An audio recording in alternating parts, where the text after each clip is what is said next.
Promised Neverland is the best manga of 2020. Yes, I know 2020 is still not over and there's still a long way left to go, but by completed manga standards, this is the best. I don't think there's any manga that's going to be completed for the rest of the year that is going to beat this. And so why waste my time until waiting until December to post the video instead of doing it right now? So let's get this going. The story centers around three children, Ray, Emma, and Norman, living on an orphanage. The orphanage has one rule, that no one is allowed beyond the borders of the plantation. However, one night, Emma and Norman sneak beyond the borders and they realize this isn't a plantation, a farm, and they are being raised as cattle. And that they aren't just any cattle, they are the premium chicken Popeyes chicken sandwich, they are the Kobe beef of goods. And this leads Ray, Emma, and Norman to band together in order to save their whole family and escape from the orphanage.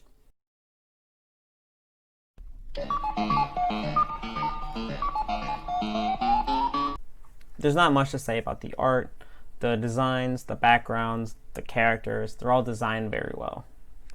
It's not S tier, but it's definitely an A tier.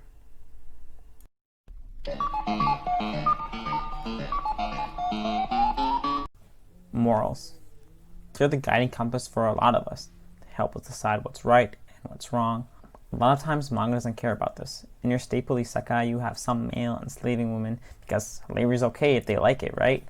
Classic Stockholm Syndrome. But, I mean, it's only for Japanese, right? I mean, the Promised Neverland has morals. Things aren't black and white.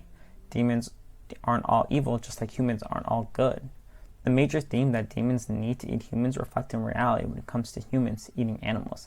I mean, I'm not trying to say that humans shouldn't eat meat and be vegan, but these are real impacts that the manga makes and that we have to think about. And it makes you think about what you eat. But this also illustrates another idea, that demons are not much different than humans, and to declare them as being bad means that we are too. But it's more than that to Emma.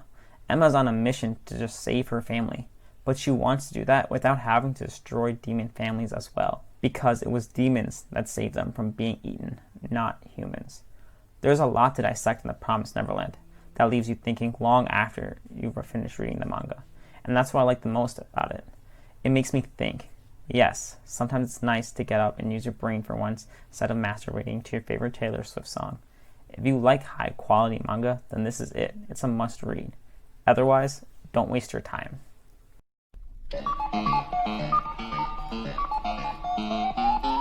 The character development done throughout the story is done very well. The characters experience real change and grow throughout the story. They don't stay stagnant as you see in a lot of other manga sometimes. They feel like it's the same character the whole time. And that growth and change, I think, is what actually makes the characters really lovable. I mean, you see Emma change from just being someone who wants to save everyone to learn and realize that she can, and that sometimes she can't save everyone, that she has to do the best that she can with what she has. And you see Ray, instead of trying to be selfish, he realized that, self-preservation is great, but that means nothing if I don't have the family that I grew up with as well, the only ones I've ever loved or showed me love as well. And you see Norman learn to realize that even though he wants to take all the burdens by himself and all the pain and suffering away from others, that he needs to ask for help and learns to rely on his allies and his friends in order to get through these difficult situations, and that he can't just do it all by himself. Those characters experience real change. I mean, I think it's very understandable to want to take the burden away from the people that you care about and shoulder it for yourself because you feel like, you're the only one that can handle it. But to learn and grow and to realize, your friends are there for a reason. They're family, They are there to help alleviate those burdens for you, shoulder it with you, help bear that weight. And to see Ray realize, that his life, even though he suffered for a long time, knowing his family was killing all these children, Ray learns that there's more than just surviving by yourself.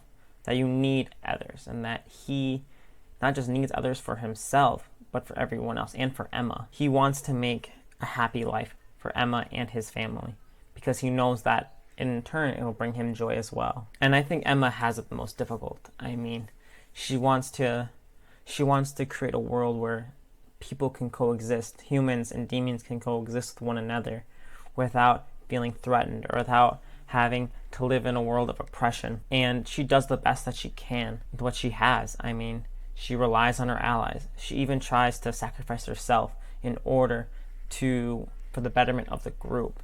And I think that's also very understandable. I mean, when you have cherished loved ones that you care about more than anything, you do anything for them.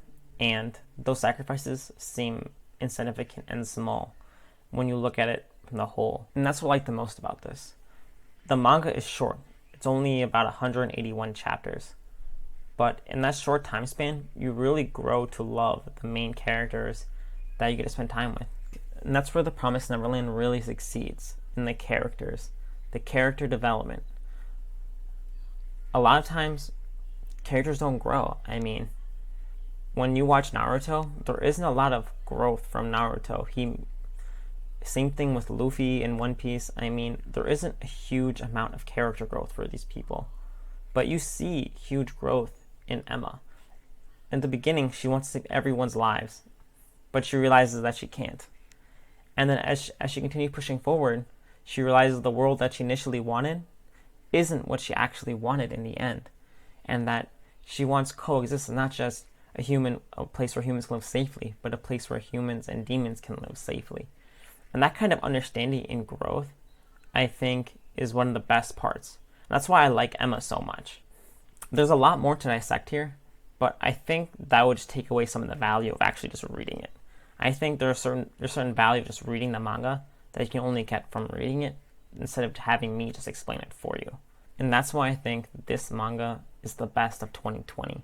It has great story, great characters, and it really challenges you and makes you think. And there's still lots of things I didn't even touch on. I mean, I can sit here and dissect the whole manga for you.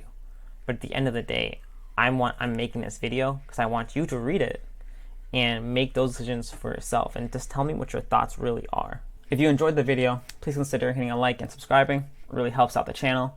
Let me know your thoughts in the comment section. I'm actually really curious to read them and see what you guys think. If you guys think the same process as me or if you think something totally different.